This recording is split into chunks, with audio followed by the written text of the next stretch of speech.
천국을 누리는 야곱이라는 사람이 있습니다. 이 사람은요, 요셉을 만나서 반가운 게 아니에요. 이 사람의 마음의 중심에는 지금 천국이 있습니다. 하나님의 나라가 있어요. 이 천국으로 돌아오기까지 세월이 많이 걸렸습니다. 어떤 때는 배신하고요, 어떤 때는 거짓말하고요, 저 세상 나라 세상 문화를 살다가 하나님의 강권적인 은혜로 천국을 경험하게 되었습니다. 그리고 이 사람의 시선이 더 이상 이 땅을 바라보지 아니하고 사람의 외모를 바라보지 아니하고 그 사람을 향한 하나님의 뜻으로 보기 시작을 합니다. 이게 오늘 48장에 나타난 내용이에요.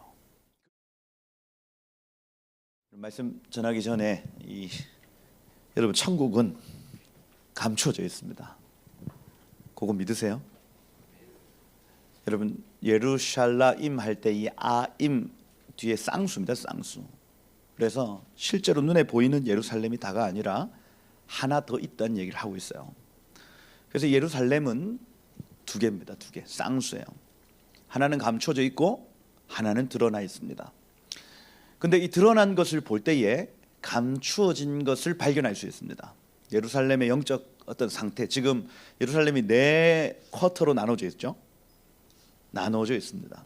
그것은 어떤 한 종교가 차지하고 있는 것이 아니라 영적 싸움이 진행되고 있음을, 그 보이지 않는 영적 세계를 나타내고 있어요.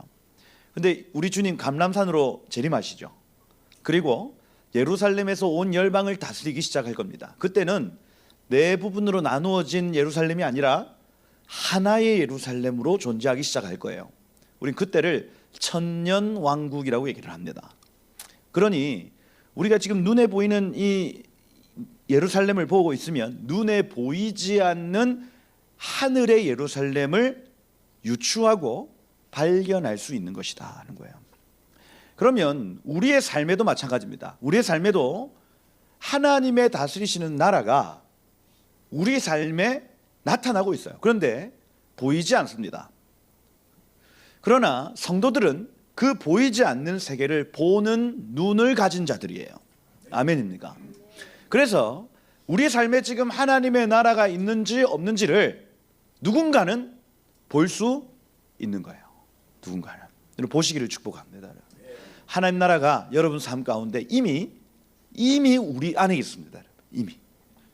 그것은 감추어져 있지만 없는 게 아니라 감추어져 있는 거예요.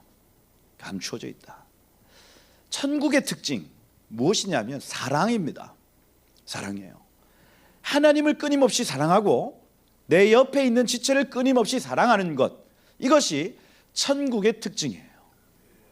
사랑으로 모든 관계가 연결되어 있는 곳이 바로 천국입니다. 여러분, 아브라함과 내가 사랑으로 연결되어 있는 것이에요. 그곳이 천국입니다. 그러니 아브라함을 내가 한 번도 보지 못했다 할지라도 그가 지금 천국에서 나와 연결되어 나를 위해 중보하고 있는 것, 여러분 믿으세요? 믿음의 선배들이 여러분들하고 아무 상관없는 것이 아니라 지금 사랑으로 연결되어 있다고요. 천국입니다. 천국. 믿음이 있으면 이것이 보이고 믿음이 없으면 이걸 볼 수가 없습니다. 다시 얘기해서 여러분, 우리의 삶에 지금 천국이 임하였느냐 임하지 못했느냐는 사랑으로 확인할 수 있다 하는 거예요. 사랑. 여러분, 천국에는 배신이 있습니까 없습니까? 없죠.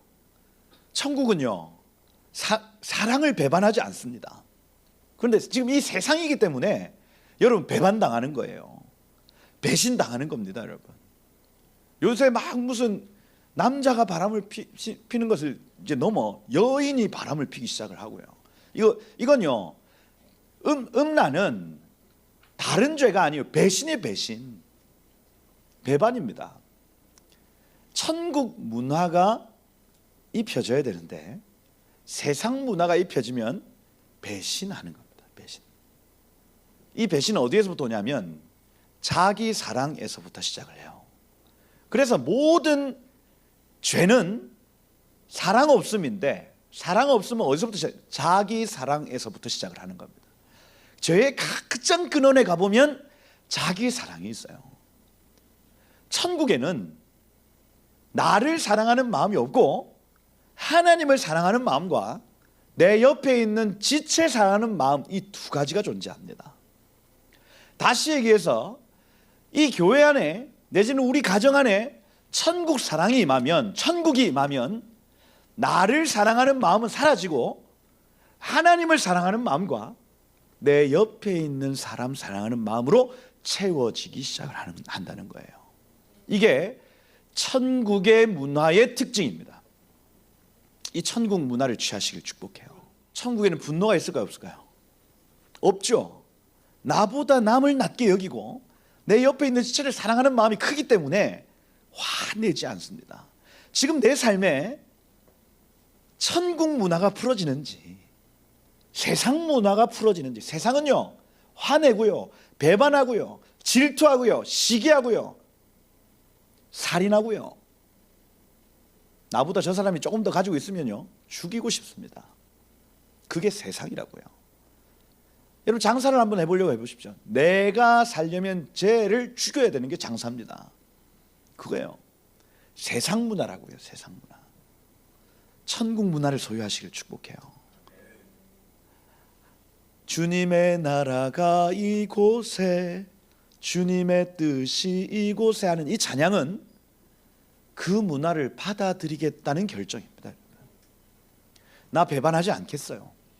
나 내 옆에 있는 지체를 사랑하겠어요 하는 결정이라고요, 여러분. 모든 미움, 다툼, 시기, 질투를 내려놓겠다는 결정입니다. 하나님 나라 내 삶 가운데 임하여 주십시오 하는 결정 말입니다. 그 천국의 의가 여러분들에게 있기를 축복해요.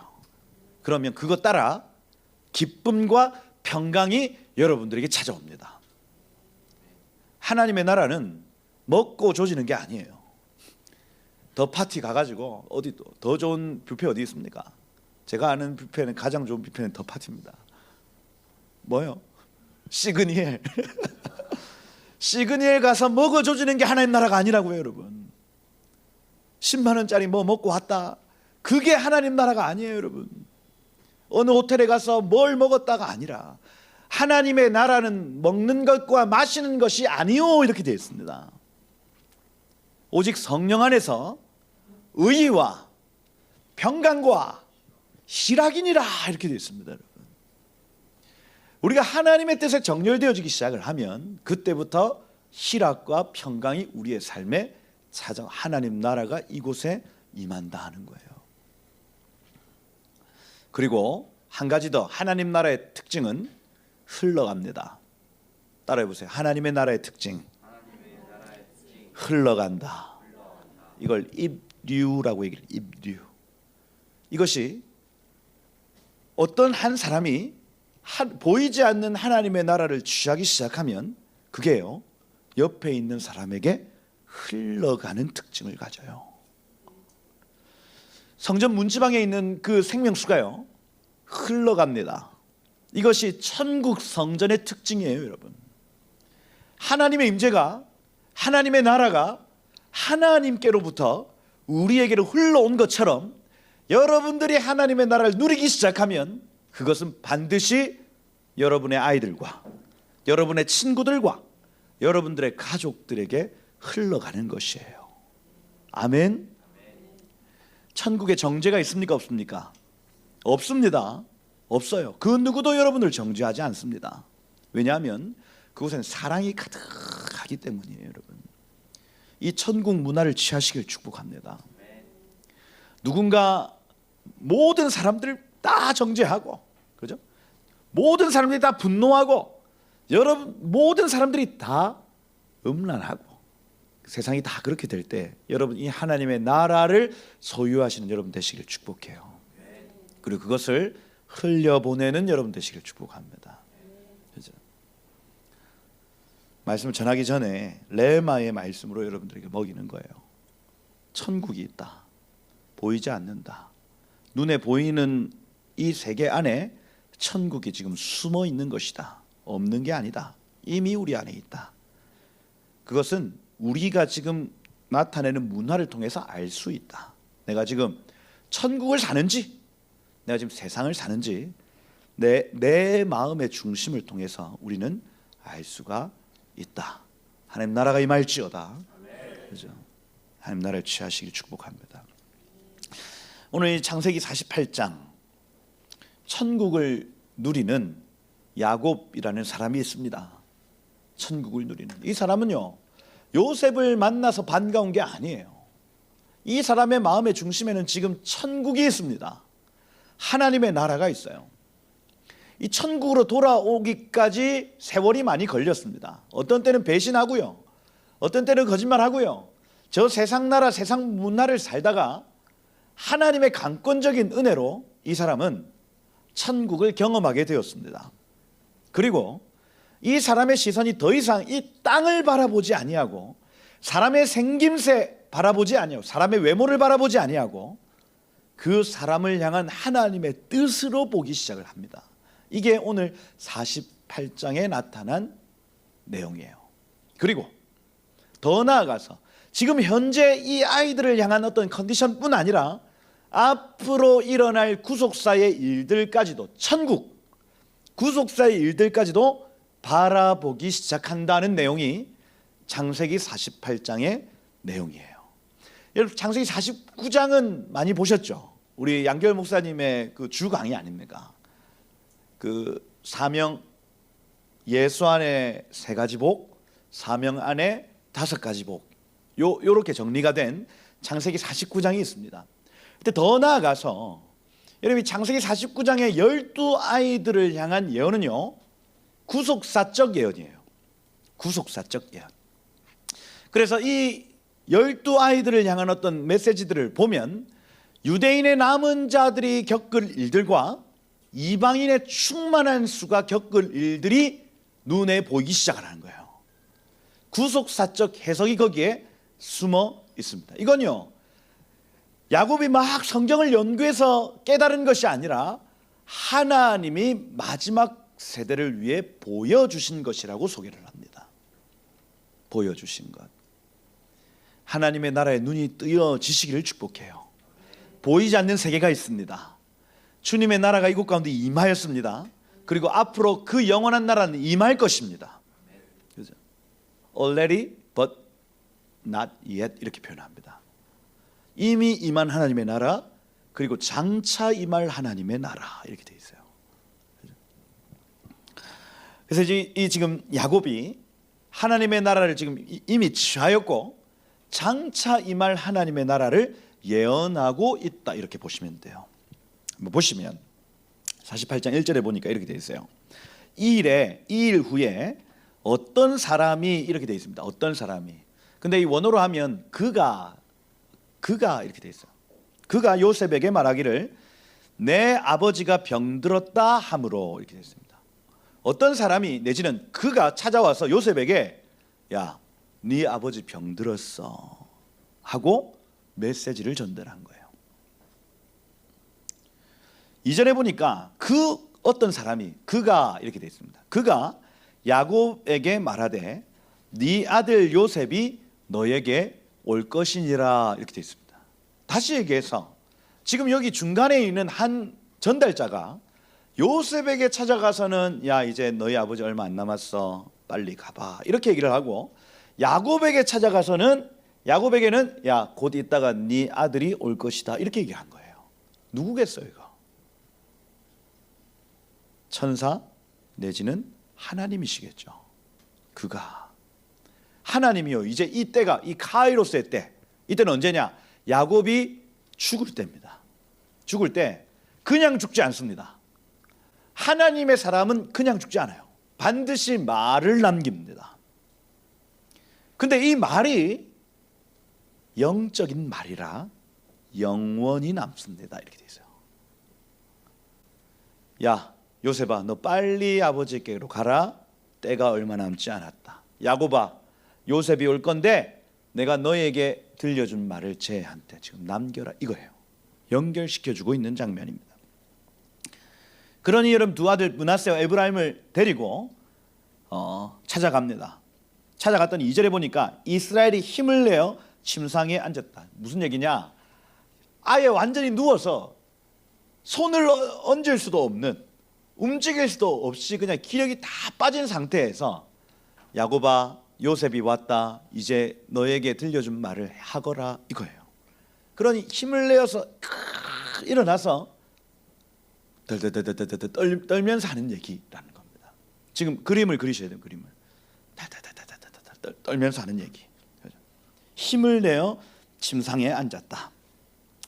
그 요셉에게 말합니다. 뭐라고 하냐면 엘샤다이, 제일 첫 단어가 엘샤다이, 엘샤다이, 엘샤다이, 그 찬양.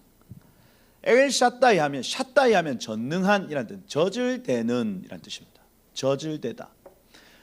나에게 저질되신 하나님이, 나를 공급하시는 하나님이, 나를 도우시는 하나님, 이거예요. 모성애를 가진 하나님이 엘샤다입니다. 아버지는 어머니하고 좀 다릅니다. 아버지는, 저는 아빠잖아요. 애들이 막 좀 다치고 와도 아유 뭐 다쳤네. 엄마들은 어떻게 합니까? 엄마 어쩌다 이랬어. 괜찮아. 이게 모성이에요. 모성이에요. 네. 우리 하나님은 엘샤다이의 하나님. 아멘. 여러분들이 뭐 어떤 문제가 있고 여러분들이 어떤 어려움이 있을 때 하나님의 엘샤다이로 반응하시기를 축복해요. 그죠? 야곱이 요셉을 딱 데려다 놓고 가장 먼저 고백하는 게 뭐냐면 나의 하나님은 엘샤다이의 하나님이야. 내가 조금만 아파해도 그분은 나에게 찾아오셔서 저질 되시는 분이셨어. 이 고백입니다. 그리고 그 하나님이 너의 하나님 되기를 원한다 이거예요. 엘샤다의 하나님이 나에게 찾아와서 뭐라고 하셨냐면 복을 주시며 이르시되 내가 너로 생육하고 번성하며 이렇게 돼 있죠. 파라 라바 이렇게 돼 있습니다. 파라 라바, 이거는 굉장히 중요한 단어입니다. 창세기 1장 28절에 나타나는 하나님이 사람을 지으시며 지상명령, 가장 중요한 말씀을 하셨는데 열매 맺어라, 많이 맺어라, 풍성히 맺어라. 그죠? 파라 라바. 그죠? 그다음 말레 이렇게 됐어요. 말레. 이 세 단어는 너무 중요한 단어입니다. 히브리어 단어 중에 열매 맺어라, 열매 맺다. 이걸 이제 생육하고 번성하여 땅에 충만하며 이렇게 표현하는 겁니다. 열매 맺어라, 많다라는 뜻이고 라바, 요거는 말레는 채우다라는 뜻입니다. 채우다. 그래서 하나님이 사람을 창조하시면서 지상 명령을 하셨는데 열매 맺기를 원하고 많이 맺기를 원하며 충만히 맺기를 원한다. 충만이라는 뜻입니다. 충만. 하나님 여러분들을 지으시면서 가장 먼저 원하시는 거예요. 열매. 따라해서 열매. 열매를 원하시는 겁니다. 근데 이 열매는 눈에 보이지 않죠. 눈에 보이지 않는 말씀의 씨가 우리 안에 들어와서 이 말씀의 열매를 맺는 삶을 원하시는 거예요. 그리고 신명기 6장에 보면 또 다른 명령을 하는데 쉐마 이스라엘, 이스라엘아 들으라 하고 너희 자녀들에게 이것을 가르쳐라 이렇게 얘기를 합니다. 무슨 얘기냐면 너만 열매 맺는 삶이 아니라 너의 자녀들도 열매 맺게 해라 이 얘기예요. 그렇게 하나님의 나라를 계속해서 전수해 나가는 과정입니다. 이게 구약의 지상명령이라 할 수 있어요. 수직적이죠. 수직적입니다. 내가 열매 맺고 내 아들들이 열매 맺고 아브라함의 하나님이 이삭의 하나님, 이삭의 하나님, 야곱의 하나님, 수직적 전도입니다. 이게 구약의 지상명령.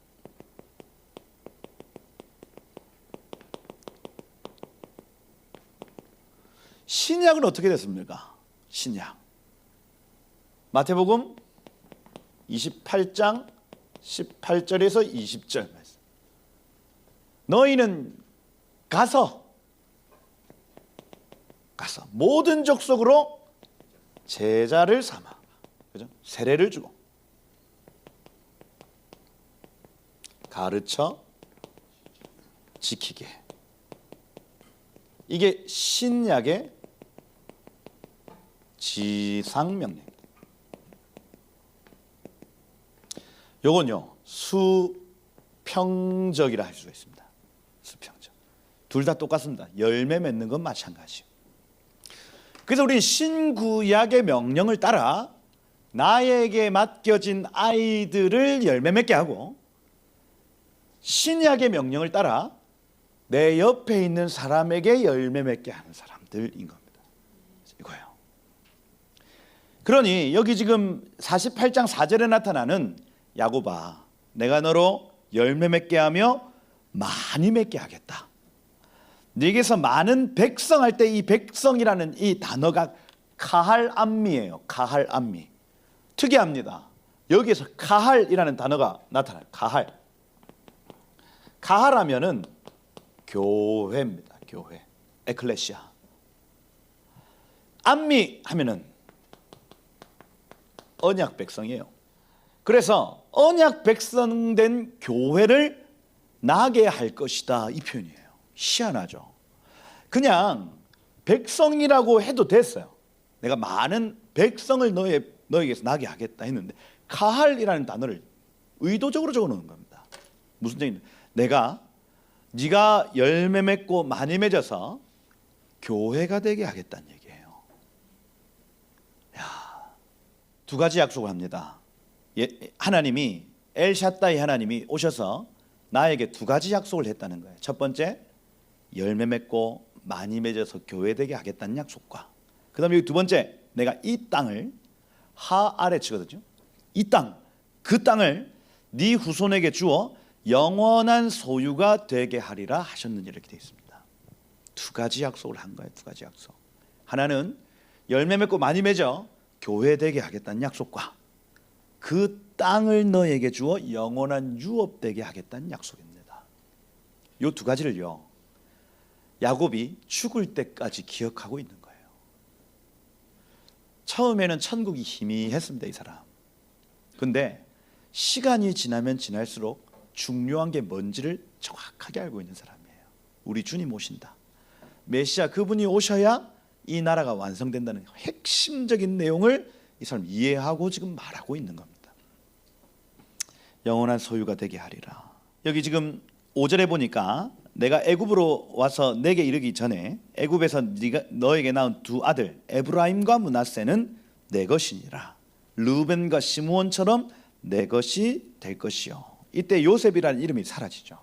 그죠? 그래서 여기에서 이 카이로스에서 요셉이라는 존재는 더 이상 예수님을 계시하는 존재가 아니라 여기서 이제 사명이 끝나는 거예요. 여태까지 예수님을 계시하는 존재로서 활약을 했다가 역사 뒤편으로 다시 물러나는 시간입니다. 다윗이라는 사람이 전쟁을 통해서 이 가나안 땅을 힘있게 다 차지를 합니다. 그죠? 그때는 예수님의 모형이에요. 복음의 어떤 그 용사되어서 이 이방 나라들 계속해서 하나님 앞으로 돌이키는 그 역사를 예수님의 모형으로 다윗이 살아갑니다. 근데 역사 뒤편으로 사라지죠. 솔로몬 역시 마찬가지입니다. 1만 2천 스타디온이라는 이 새 예루살렘 성을 다스리는 왕으로, 샬롬의 왕으로 예수님을 계시했다가 역사 뒤편으로 사라집니다. 온 이방에 있는 신부들을 다 아내로 삼아가지고 그걸 학함. 예수님은 온 열방에 있는 이방의 여자들을 신부로 취하신다는 그 계시를 딱 펼쳐놓고는 역사 뒤편으로 사라지는 것과 같습니다. 여기 오늘 요셉 역시 마찬가지입니다. 요셉이라는 이름이 사라지고 에브라임과 므낫세라는 이 12지파 안에 자기 아들 둘을 탁 던져놓고는 역사 뒤편으로 사라지는 시간인 거예요. 그럼 우리도 마찬가지입니다, 여러분. 여러분도 한 사람 한 사람이 하나님의 나라를 계시하는 통로로 지금 여기 계시는 것이고, 그걸 계시했다가 사라지는 거예요. 사라지는 거예요. 아멘. 여러분, 오늘 하루의 삶이 그러한 삶입니다. 보이지 않는 하나님의 나라를 보이도록 만든 계시의 통로로서 우리가 지금 숨쉬고 살고 있는 것. 어떤 사람은 하나님 나라의 풍요로움을 세상 가운데 나타내는 통로로 사용하시죠. 어떤 사람은 하나님 나라의 그 따뜻함이 있지 않습니까? 여러분들을 만나면 그 하나님의 나라의 따뜻함이 느껴져. 그러면 어떤 사람의 기억 속에 그 천국을 경험한 그 경험이 영원히 남아 있는 거예요. 겁니다. 그러니 5달란트 받은 자는 5달란트의 계시의 통로가 되는 것이고, 어떤 사람은 1달란트 가지고 한 지체에게 하나님의 나라를 계시하는 것입니다. 여러분, 이 하루를 천국을 계시하는 통로로 사시길 축복해요. 그리고 역사 속으로 사라져도 우리는 상관없습니다. 우리가 할 바를 한 거예요, 여러분. 전도서에 보면 난지 7일이 안 되어 죽은 낙태당한 아이가 오히려 80, 90 살았던 노인보다 더 행복하다 이렇게 표현합니다. 우리 인간적으로 볼 때는요, 어떻게 그럴 수 있어요, 여러분? 일찍 죽은 아이가 어떻게 더 나은 삶을 살았습니까? 그 안에 토브, 하나님의 선을 이룬 7일 말입니다. 그게 누구예요? 다윗이 밧세바를 취하여 아이를 낳았을 때 그 아이 난지 8일이 안 되어 죽습니다. 근데 그 일을 통해서 다윗이 끊임없이 금식하고 회개하고 하나님 앞으로 돌이키게 되어지는 통로가 되는 거예요, 여러분. 솔로몬이 그 이후에 밧세바에게 낳았습니다. 그 무슨 얘기냐면, 전도서를 누가 썼냐면 솔로몬이 썼죠. 솔로몬. 그럼 자기보다 먼저 난 7일 만에 죽은 형 말입니다. 그 형이 80인생을 살았던 나보다 훨씬 더 선한 삶을 살았다 이렇게 표현하는 거예요. 왜 그렇습니까? 어째 그렇습니까? 그는 7일 만에 하나님의 뜻을 이루고 천국 갔다는 얘기를 하고 있는 겁니다. 그러니 여러분, 우리가 지금 숨 붙여 살 수 있는 건 복입니다. 복. 하나님 나라의 계시의 통로가 될 수 있는 복이에요, 여러분. 오늘 하루에 하나님의 나라 보이지 않습니다. 그 나라의 문화를 흘려 나타내시는 여러분 되시길 축복해요. 어떤 한 사람의 머리에 기억이 되면 천국에 기록됩니다. 이게 클라우드하고 같아요. 블록체인하고 같습니다, 여러분. 어떤 한 사람의 뇌에 기억되어 있으면 그 기억은 영원한 것과 연결되어 있다고요. 어떤 사람에게 죄를 범했습니다. 그러면 그 지옥 데이터에 연결되어 있습니다, 여러분. 안 없어진다고요, 데이터가. 천국에 여러분들의 말, 여러분들의 문화, 여러분들의 모든 행동이 지금 각 사람의 눈을 통해서 기억되고 있다는 거예요. 오늘 그 계시의 통로 되시길 축복합니다. 여러분들의 선은요, 안 없어집니다. 하나님 다 기록하고 있어요. 천사들이 기록하고 있는 거 아닙니다. 각 사람의 눈이 그것을 다 기록하고 있는 겁니다. 아멘. 얼마나 행복해요, 여러분. 숨 쉬고 지금 살 수 있는 게. 그죠? 미움, 다툼, 시기, 질투 다 버리고 이제 서로 사랑해. 천국. 요셉이라는 이름이 없어지고 므낫세와 에브라임이라는 이름이 역사 속에 들어가는 시간입니다. 들어가는 시간. 이들 이후에 내 소생은 내 것이 될 것이며, 이 말이 중요하죠. 그러니까 이 이전까지의 요셉의 삶은 요셉의 삶이 아니었습니다. 근데 에브라임과 므낫세가 이름이 등재된 이후에 요셉의 삶이 이제 그 인간적, 개인적 삶인 거예요. 그 이전까지는 뭐냐? 예수 그리스도의 계시의 통로였습니다. 그래서 예수님의 초림, 므낫세죠. 므낫세가 태어나는 건 예수님의 초림을 의미하는 것이죠. 잊어버리게 되었다는 것입니다. 십자가를 통해서 모든 사람들의 죄가 잊어버리게 되었다는 것이에요. 두 번째, 에프라임 하면은 2배의 몫이라는 뜻입니다. 2배의 열매예요. 이건 예수님의 재림과 관련되어 있는 단어라 할 수 있습니다. 그래서 이 내세에서의 열매를 얻을 뿐 아니라, 지금 현재의 열매를 얻을 뿐 아니라 다음 세상에서 열매를 얻는다, 2몫을 얻는다. 이게 에브라임의 뜻입니다. 그래서 이 요셉이 여기 이 이전까지 지금 이 시점이 굉장히 중요한 시점인데 이렇게 야곱에게 너의 아들들 므낫세와 에브라임이 이제 내 지파로 나의 아들들로 들어오고 너는 이제 너의 삶을 살아라. 이 선언이 있기 이전까지는 예수님의 통로였다. 그리고 이후로부터는 너의 열매. 이제 인간적인 분복도 누리고, 그죠? 자, 너의 삶을 살거라 이거예요. 이들 이후로 내 소생은 내 것이 될 것이며 그들의 유산은 그들의 형의 이름으로 함께 받을 것이다. 이렇게 되어 있어요. 그래서 이 므낫세하고 연결되어 있는 그 다음 세상하고 이렇게 연결되어 있는 그죠? 이 가족됨을 의미한다. 여기서 이 유산이라는 이 단어가 나할이라는 단어, 나할라. 여러분 와디라고 들어보셨죠? 와디 하면 우기에 강이 형성되는 곳을 와디라고 이야기합니다. 그런데 건기 때는 골짜기예요. 골짜기. 물이 흘러간 곳에 조금 수풀이 나 있는, 지금도 이스라엘 가보시면 이제 그게 와디가 있는데 건기 때는 풀이 조금 있습니다. 풀이 조금. 근데 골짜기 이렇게 되어 있어요. 그걸요 히브리어로 나할이라고 얘기합니다. 나할. 그래서 이 나할은 흘러간다는 의미예요.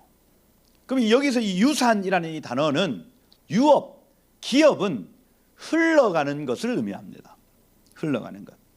강이나 시내 흘러가듯이 유업은요 흘러가는 것이에요. 그러면 지금 이 야곱이 지금 왜 요셉을 불렀냐 하면 나의 유업을 흘려 보내는 것을 의미하죠. 요셉아, 내가 죽으면 막벨라 굴에 장사해야 된다.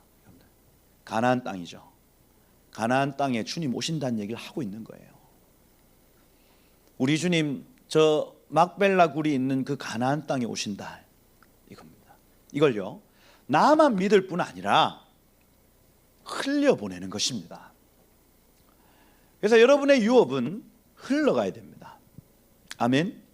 여러분의 복음은 흘러가야 된다고요. 그 기업의 영광의 풍성함이 어떠한지를 여러분 보셔야 됩니다. 흘리면 흘릴수록 그 유업은 커집니다. 여러분 믿음의 선배들이 우리에게 유업을 흘려보냈습니다. 그리고 그 흘려보낸 유업을 따라 우리가 그 은혜를 입고 있죠. 이게 히브리서 12장에 나타난 11장 12장에 나타나는 믿음의 선배들이 했던 일입니다. 칼에 배임을 당하고 양의 털을 입고 온갖 수치와 고난을 당해도 우리에게 흘려보내기 위해 그 유업을 지키고 전했습니다. 여러분. 이러므로 우리 앞에 허다한 증인들이 있으니 이렇게 표현을 하죠. 모든 무거운 것과 얽매기 쉬운 죄를 이제는 벗어버리고 너희 앞에 당한 경주를 하며 이렇게 되어 있습니다. 여러분 이 유업을 흘려보내기 위해서 대가지불이 있어야 한다는 걸 말하고 있죠. 야곱이 지금 요셉을 불러 앉혀놓고 자신이 가지고 있는 유업을 흘려보내고 있다는 거예요. 여러분들도 유업을 가지고 계십니다. 그죠? 이 복음의 유업. 여러분들이 누리는 이 하나님의 나라를 여러분 자녀에게 흘려보내시기를 축복합니다. 그리고 여러분 옆에 있는 자들에게 흘려 끼치시기를 축복합니다. 이거예요. 중요한 시간이다.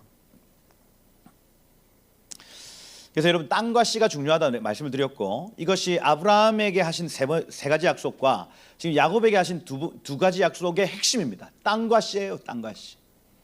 에레츠라는 단어와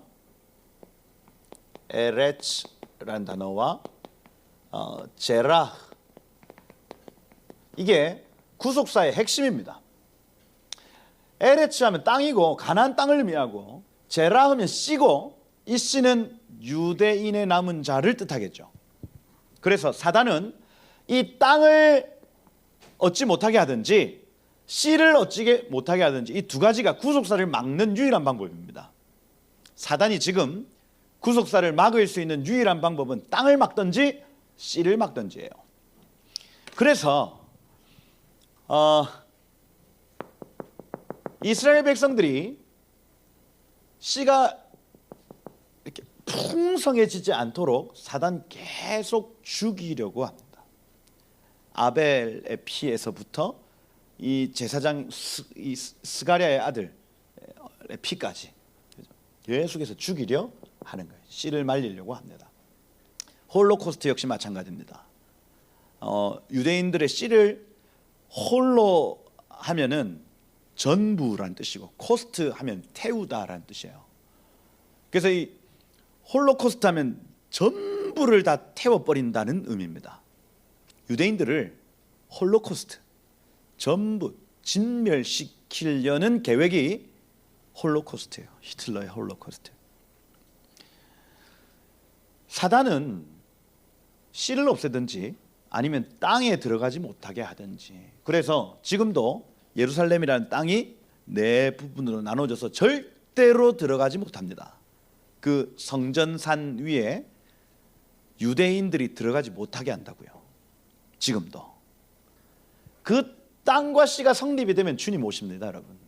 이게 구속사의 굉장히 중요한 포인트예요.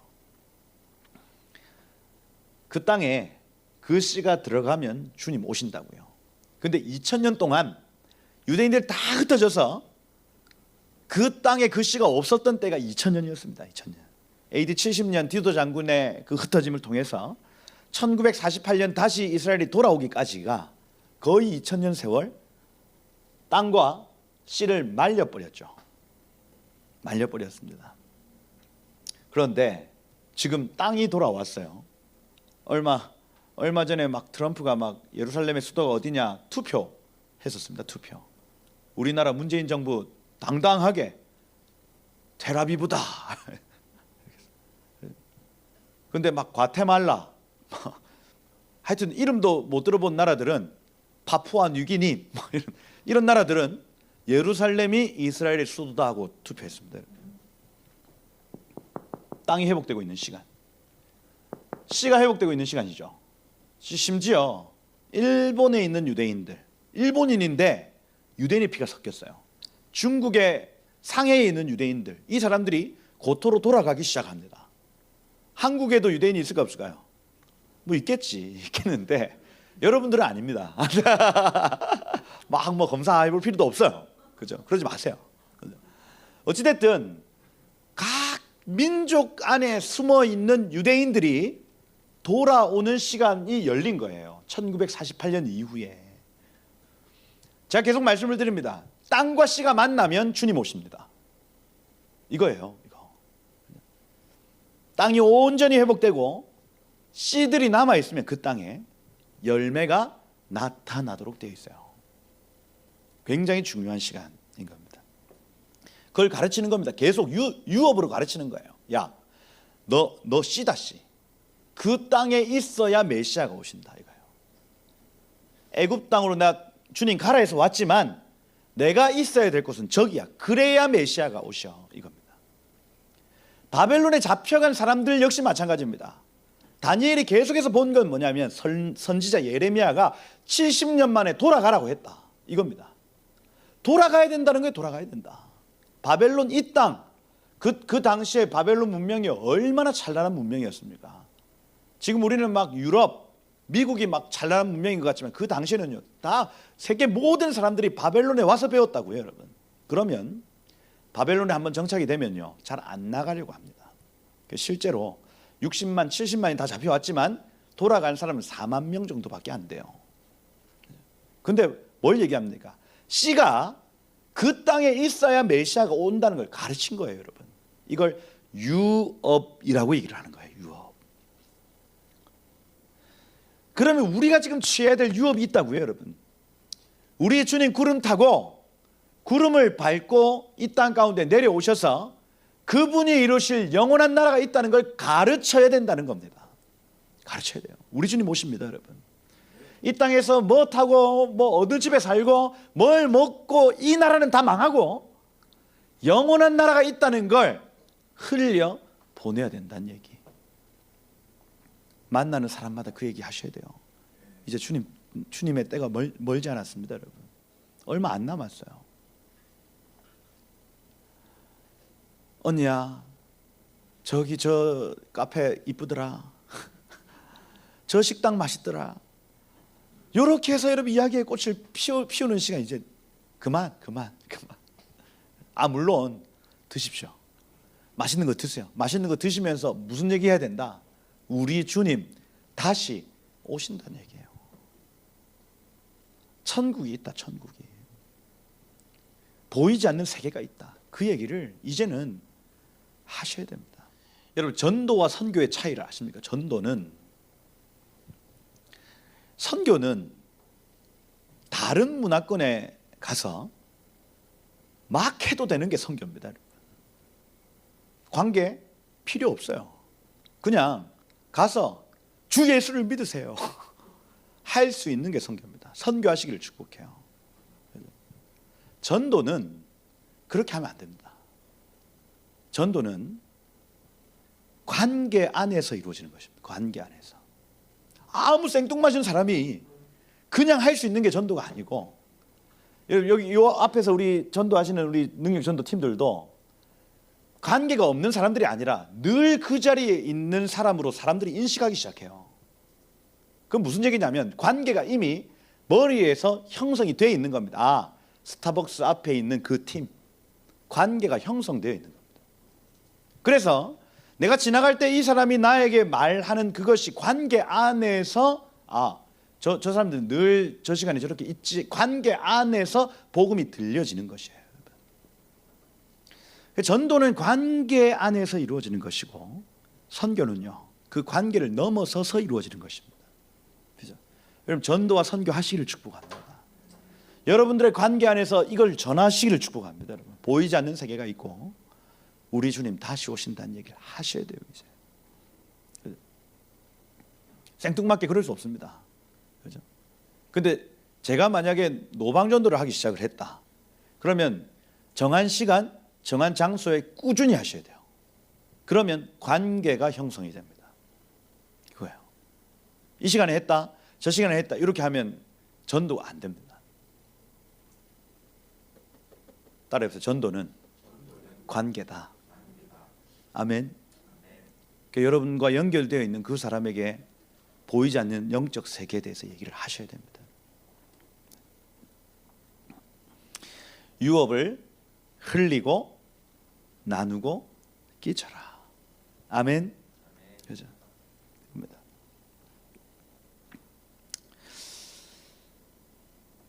여기 7절에 보니까, 야 진도 왜 이리 안 나오노?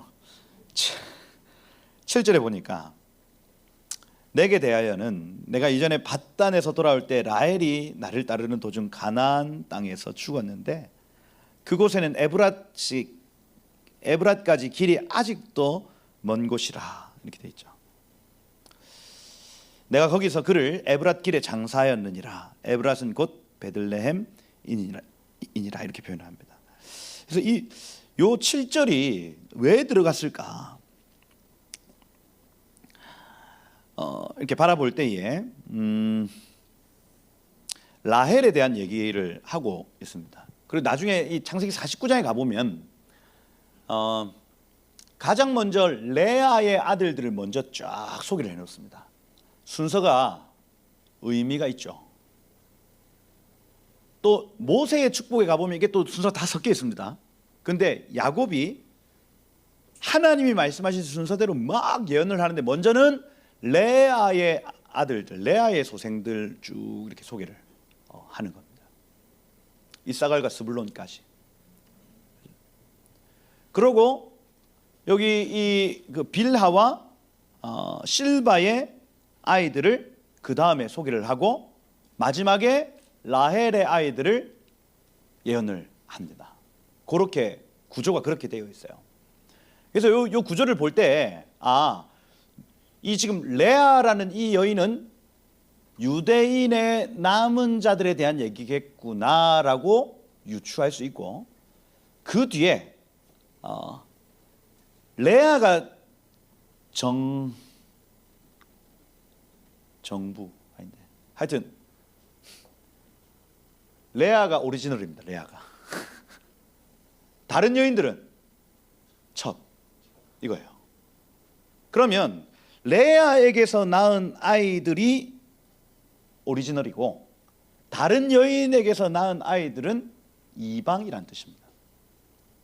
그래서 여기 지금 이 라헬에 대한 어떤 강조는 뭐냐면 유대인의 남은 자들 말고 이방인의 충만한 수를 따로 계수하겠다는 얘기인 겁니다.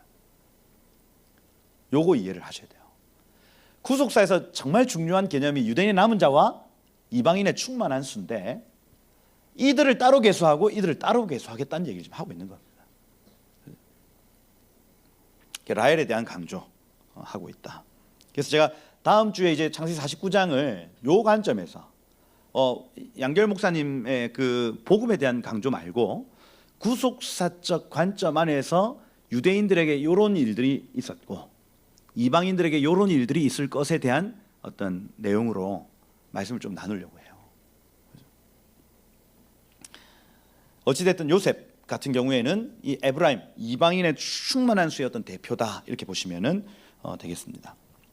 여기 보니까 이스라엘 요셉의 아들들을 보고 이르되 누구냐? 우리 아이들입니다. 10절에 보니까 이스라엘의 눈이 나이로 말미암아 어두워서 이 카보드 이렇게 돼 있죠. 무겁다라는 뜻이고 눈이 잘 뜨여지지 않았다 이렇게 표현합니다. 그러니까 눈이 잘 안 뜨여졌다는 거예요. 아유 그래 이렇게 한 거예요.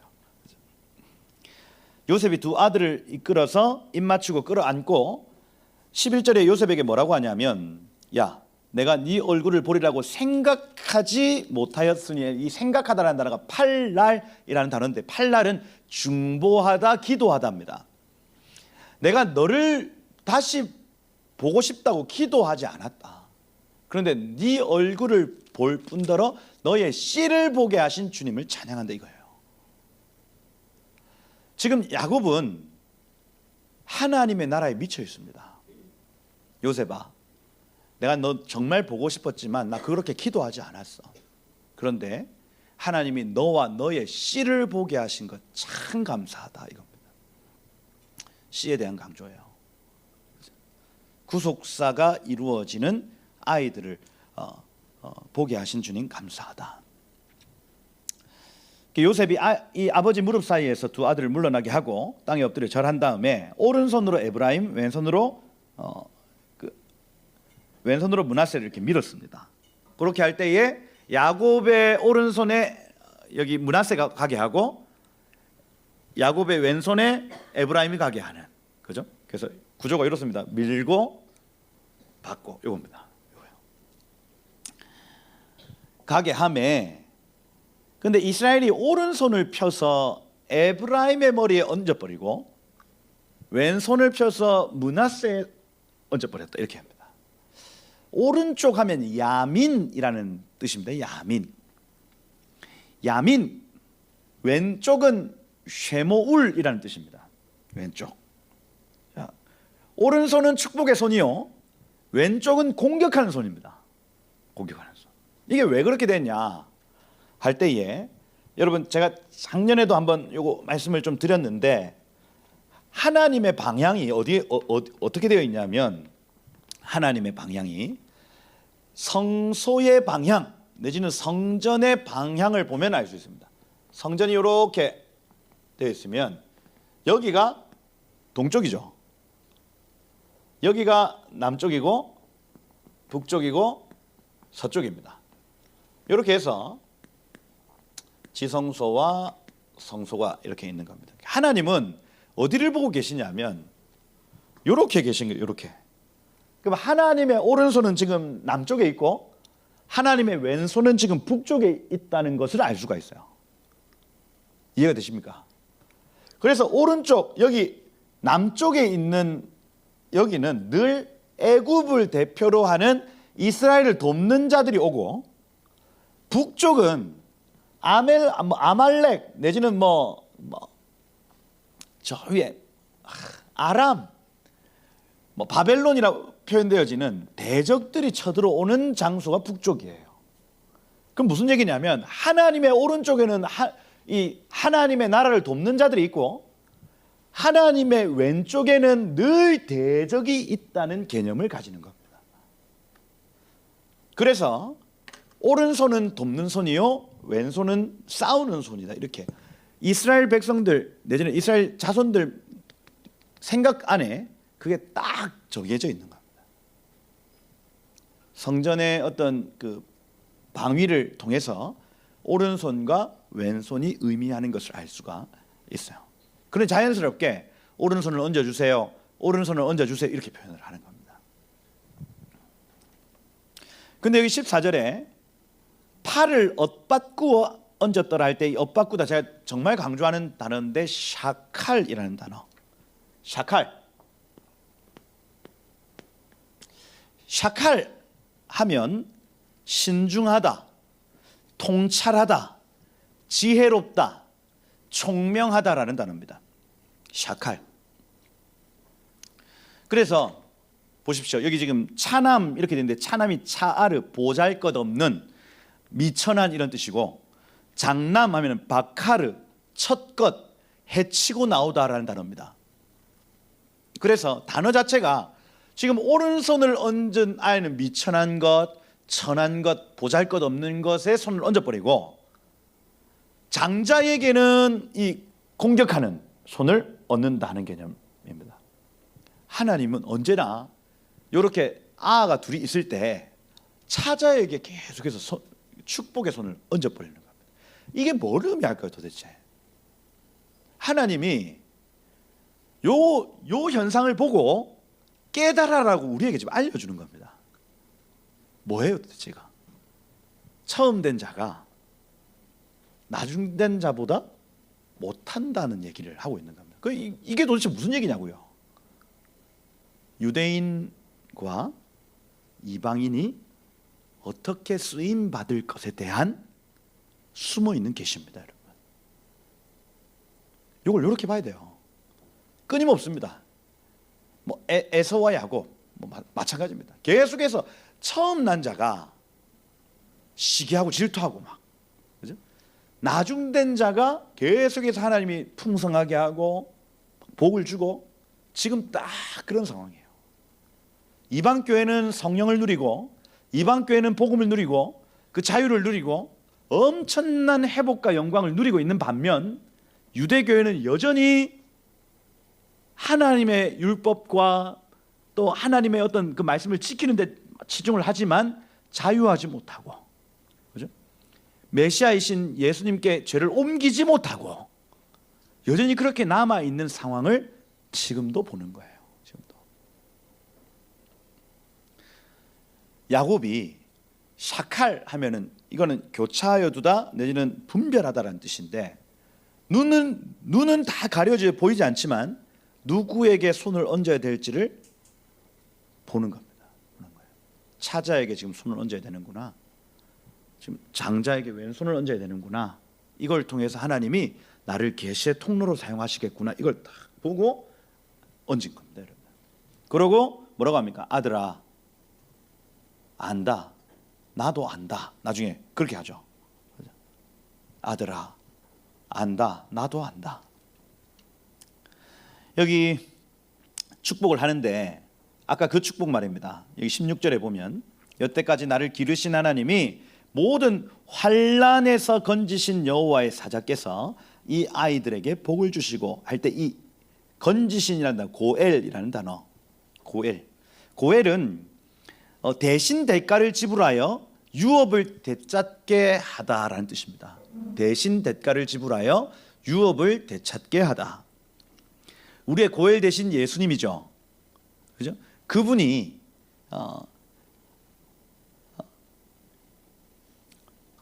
이 아이들의 복이 되시기를 원한다, 이렇게 축복하는 겁니다. 7절에 요셉이 왜 오른손을 에브라임 머리에 얹습니까? 옮기고자 하여 그리 마옵소서 얘기합니다. 근데 여기 지금 19절이 굉장히 중요한 구절입니다. 아들아 나도 안다, 나도 안다. 야다흐티 베니 야다흐티 해서 안다 안다 하면서 뭐라고 하냐면 그도 한 족속이 되고 그도 크게 될 것이지만 그 아우가 그보다 큰 자가 되고 뒷구절이 중요합니다. 그의 자손이 여러 민족을 이루리라, 이렇게 되어 있습니다. 여러 민족을 이루리라. 여기에서 사용된 단어가 말레 하고임이라는 단어입니다. 말레 하고임. 말레 하면은 충만하게 되다, 충만함. 하고임 하면 이방인들의 충만함. 로마서 11장 25절에 나타나는 이 사도 바울이 썼던 그 단어를 지금 여기에 그대로 쓰고 있어요. 이방인의 충만함이에요. 내가 그를 통해서 이방인의 충만함을 이루리라, 이거예요. 에브라임입니다. 에브라임. 에스겔 37장의 그 마른 뼈가 일어나는 환상 뒤에 유다의 막대기와 에브라임의 막대기를 취하여 여호와께서 내 손에서 하나 되게 하리라, 이 말씀이 있습니다, 여러분. 이게 결국 유대인의 남은 자와 이방인의 충만한 수가 여호와의 손에서 하나 되어지는 날을 의미해요. 마른 뼈 환상 끝에 구속사가 완성된다는 얘기입니다. 여기서 이 마른 뼈는 홀라당 태워진이란 뜻이고 홀로코스트를 의미합니다, 여러분. 그 끝에 이방 교회와 유대 교회가 하나님의 손에서 하나 되어 하나님을 예배하는 날이 올 것이고, 그때 우리 주님 오셔서 마지막 곡과 마곡의 전쟁으로 이 땅을 정리하실 것이다. 그게 에스겔 36, 37, 38 이루어지는 과정입니다.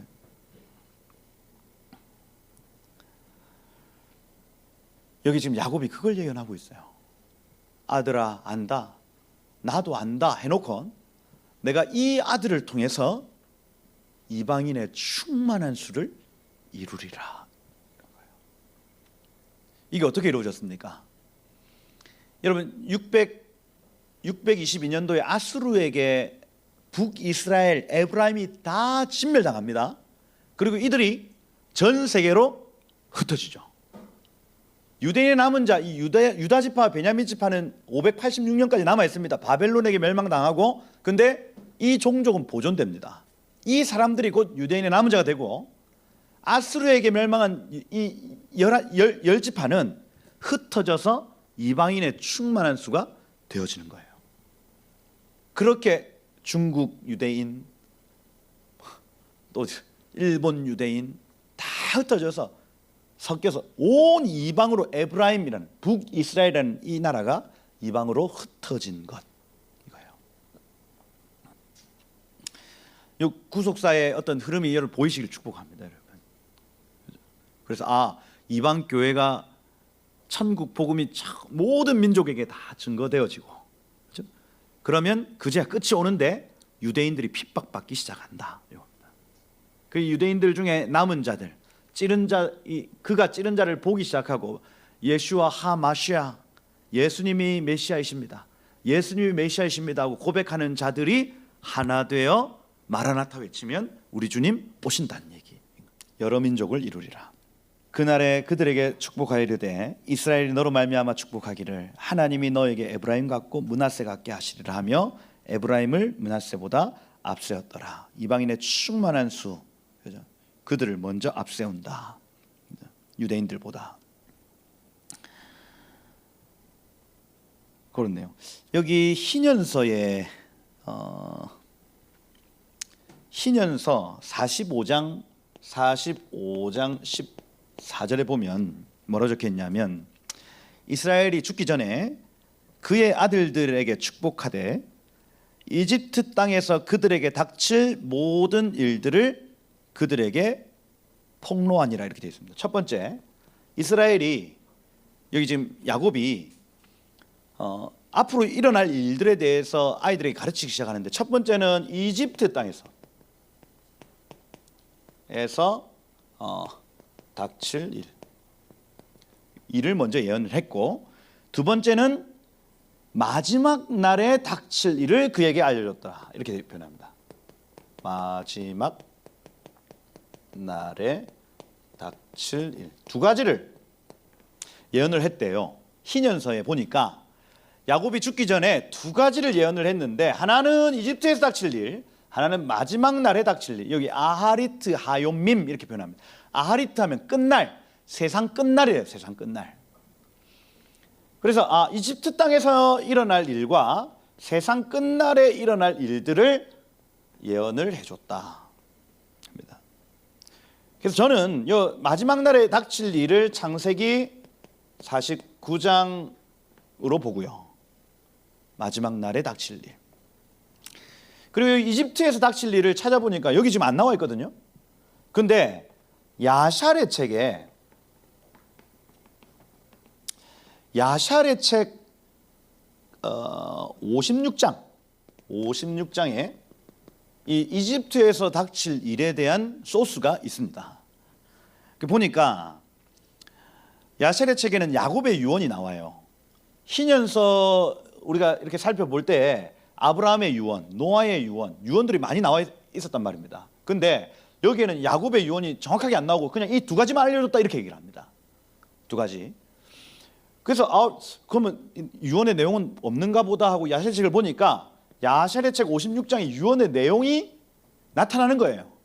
야곱이 어떤 말을 남겼냐 할 때에 첫 번째는 유다한테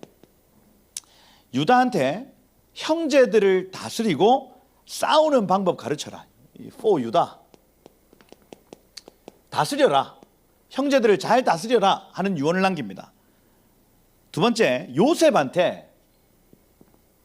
요셉에게 너희 형제들을 용서해라 라고 가르칩니다. 용서해라. 이는 하나님께서 너와 너의 자녀들의 유익을 위해 하신 일이기 때문이니라 이렇게 표현합니다. 요셉아, 형제들을 용서해라. 걔네들이 한 일이 아니라 하나님께서 너와 너의 자녀들의 유익을 위해 하신 일이다 하고 가르친 겁니다. 야곱이. 그죠? 그리고 세 번째, 이집트에서 당할 일에 대한 얘기를 야샬의 책에서 소개를 하고 있는데 후일에 이집트에서 당할 일이 보이는데 큰 환난과 어려움이 너희에게 있을 것이다 이렇게 표현합니다. 이집트에서 큰 환난과 어려움이 있을 것이다 예언을 해요. 근데 뒤에 뭐라고 하냐면 오직 주님만 섬겨라 그가 구원하여 주실 것이다 이렇게 해놓습니다. 뒤에 코멘트를 달아놔요. 오직 주만 섬겨. 섬기다 아바드거든요. 아바드 하면은 기경하다라는 뜻이고 마음을 부드럽게 하는 것을 의미합니다. 마음을 부드럽게. 하나님을 예배합니다 할 때 이 아바드는 하나님께 마음을 부드럽게 하는 거예요. 그래서 하나님께만 귀 기울이고 하나님께만 네 마음을 부드럽게 해라 이 얘기입니다. 그러면 그분이 구원해 주실 것이다 하고 마지막 예언을 뭐라고 하냐면 주께서 한 종을 일으키시리니 그의 손으로 너희를 환난에서 건지며 조상의 땅으로 돌아가게 하리라. 여기서 이 네 번째 한 종의 한 종. 마지막 예언이 중요합니다. 한 사람 딱 일으킬 건데 그가 이집트 사람의 손에서 너를 건져낼 것이고 그가 가나안 땅으로 너희를 인도할 것이다. 이 한 종 누구예요? 모세입니다. 모세를 예언한. 그래서 희년서 45장에는 두 가지 유언을 했다고 소개를 한다. 이집트에서 닥칠 일을 소개를 한다. 그거 야샬의 책 56장에 등장하더라. 어떤 일이냐? 큰 환난 당할 것인데 하나님만 섬겨라. 그 뒤에 한 종을 일으켜서 너희를 구출하실 것이다. 요거를 딱 소개를 하고 있다. 그 다음 희년서 45장에 나타난 마지막 날에 닥칠 일에 대한 얘기는 창세기 49장이 상세히 가르쳐주고 있다. 이렇게 연결을 시켜줘야 된다. 요겁니다. 그러고 다음 주에 요 마지막 때의 마지막 날에 닥칠 일. 여기 49장 1절 한번 보세요. 여기 49장 1절에 너희가 후일에 당할 일 말입니다. 여기 후일이 아하리트 하욤밈이에요. 아하리트 하면은 말세에 마지막 때에 일어날 일입니다, 여러분. 그래서 지금 창세기 49장이 얘기하고 있는 거 물론 복음적 내용이 맞습니다, 여러분. 그 안에서 우리가 은혜를 누리면 돼요. 근데 여기서 구속사적 관점 안에서 볼 때에 마지막 때에 어떤 일이 일어날 것인가에 대한 해석이란 얘기입니다. 그렇게 보시면은 되겠다. 오늘 제가 본의 아니게 이 천국에 대한 얘기를 계속 여러분들에게 좀 나눈 것 같습니다. 보이지 않는 세계가 있습니다, 여러분. 그 세계를 여러분 경험하셔야 돼요. 아멘. 우리는 눈에 보이는 대로 사는 사람들 아니에요. 눈에 보이지 않는 영적 세계를 사는 사람들입니다, 여러분. 그리고 야곱은 그걸 봤어요. 그리고 자기 아이들에게 이제 이거 가르칩니다. 보이지 않는 영적 세계가 있고 그 세계를 따라 살아야 된다. 가르치는 거예요. 우리 주님 오신다는 걸 가르치는 겁니다, 여러분.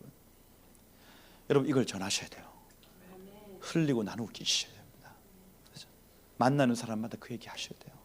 이제 정말 때가 얼마 남지 않았습니다, 여러분. 그렇게 영의 사람 되셔서 육신으로는 하나님을 기쁘시게 할 수 없고 오직 영으로만 하나님을 기쁘시게 할 수 있다. 여러분 하나님을 기쁘시게 하는 사람 되시기를 예수 이름으로 축복드립니다. 기도하겠습니다. 기도합시다. 할 때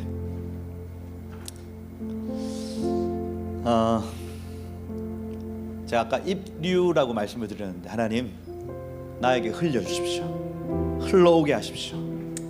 하나님 나의 문을, 나의 영적인 문을 열어드립니다. 내 마음에 오셔서 그 천국 안에 있는 의를 내 안에 이루어 주십시오. 그 안에 있는 기쁨을 나에게 허락하여 주십시오. 그 안에 있는 평강을 나에게 허락하여 주십시오. 저는 믿음으로 침노합니다.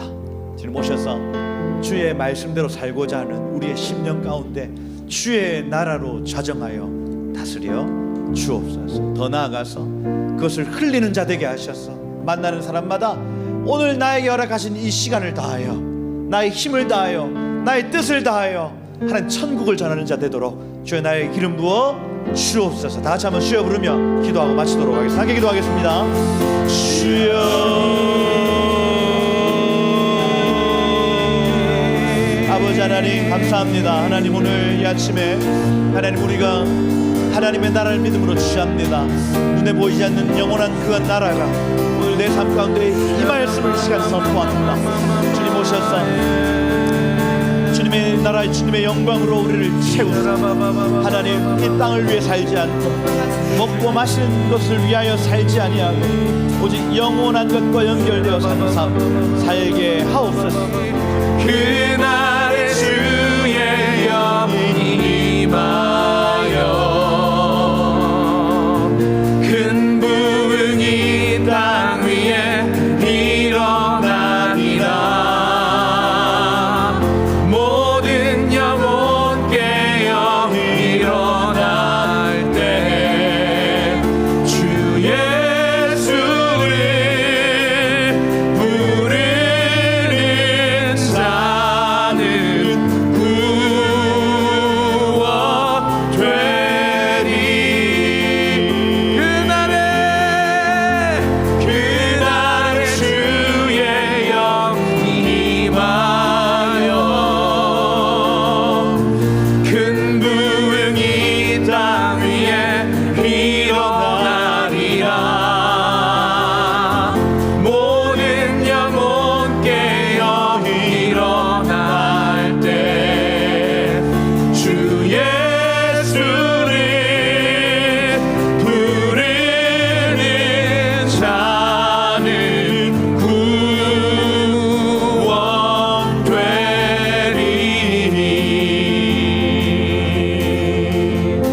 너희가 모르기를 원치 아니하노니 이 신비는 이방인의 충만한 수가 돌아오기까지는 이스라엘에 들어가 우둔하게 된 이것이니라. 깊도다 하나님의 지혜와 지식의 풍성함이여 그의 판단은 헤아리지 못할 것이며 그 길은 찾지 못할 것이로다. 누가 주의 마음을 알겠느냐? 누가 그의 모사가 되겠느냐? 누가 주께 먼저 드려서 갚으심을 받겠느냐? 이는 만물이 주에게서 나오고 주로 말미암고 주께로 돌아감인지라. 그에게 영광이 세세토록 있을지어다. 그러므로 형제들아 내가 하나님의 모든 자비하심으로 너희를 권하노니 너희 몸을 하나님이 기뻐하시는 거룩한 산 제물로 드리라. 이는 너희가 드릴 영적 예배이니라. 하나님 이 신비를 아는 자들의 결론이 예배임을 우리 압니다. 주님, 어떻게 주님의 지혜와 지식을 다 알 수 있겠습니까? 그러나 주께 우리의 삶을 드려 갚으심을 입은 자들이 이 세대를 본받지 않고 오직 마음을 새롭게 함으로 변화를 받아 하나님의 그 뜻을, 기뻐하시는 그 뜻을 이루는 그 예배, 하나님 우리가 드리길 소망하오니 주님 오셔서 하나님 이 신비를 깨달아 아는 자들의 이 예배를 받으시고 주님 구속사를 이루어 가시옵소서. 주님 예배하오니 온 마음과 뜻과 온 힘과 정성을 다하여 주님 예배하오니 오셔서 이 예배 받으시고 주님 나라 이루어 가시옵소서. 보이지 않는 영적 세계가 열릴지어다.